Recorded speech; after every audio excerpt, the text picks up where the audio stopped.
Hello guys, welcome back to cook and guide channel. இன்றைக்கி நம்ம என்ன பார்க்க போகிறோன்னா ஈவினிங் ஸ்நாக்ஸ் தாங்க பார்க்க போகிறோம். என்ன செஞ்சோன்னா இன்றைக்கி எங்கள் வீட்டில் கோபி மஞ்சூரியன் தாங்க. ஃபஸ்ட்டு காலிஃப்ளவரை ஹாட் வாட்டரில் போட்டு ஃபில்டர் பண்ணி எடுத்து வச்சுக்கோங்க.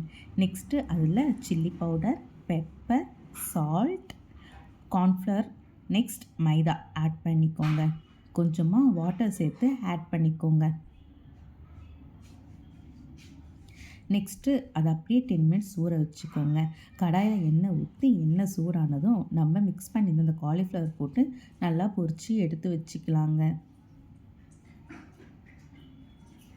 ஒரு பேனில் தேவையான அளவு எண்ணெய் ஊற்றி ஜிஞ்சர், கார்லிக் போட்டு வதக்கிக்கோங்க. நெக்ஸ்ட்டு கேப்சிகமும் ஆனியனும் போட்டு வதக்கிக்கோங்க. ரொம்ப வதங்கக்கூடாது. Next soya sauce, chilli sauce, ketchup இது மூணுத்தையும் ஆட் பண்ணிக்கோங்க. ஆட் பண்ணி நல்லா மிக்ஸ் பண்ணி எடுத்துக்கோங்க. நெக்ஸ்ட்டு அதில் கொஞ்சமாக சால்ட், சில்லி பவுடர், பெப்பர் இது காரத்துக்கு ஏற்ற மாதிரி எடுத்துக்கலாம். ஆல்ரெடி நம்ம சில்லி சாஸ் வேறு ஆட் பண்ணியிருக்கோம், ஓகேங்களா? இது மிக்ஸ் பண்ணிட்டு கொஞ்சமாக வாட்டர் ஆட் பண்ணிக்கோங்க. நெக்ஸ்ட்டு கார்ன்ஃப்ளவர் மாவையும் ஆட் பண்ணிக்கோங்க. தண்ணி ஊற்றி மிக்ஸ் பண்ணி ஆட் பண்ணிக்கோங்க.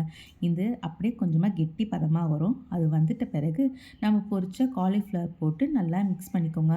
அவ்வளோதாங்க, கோபி மஞ்சூரியன் ரெடி. நெக்ஸ்ட்டு என்ன, சமைச்சாச்சு, சாப்பிட்டாச்சு. இந்த வீடியோ பிடிச்சிருந்தா மறக்காமல் லைக், ஷேர், சப்ஸ்கிரைப் பண்ணிக்கோங்க.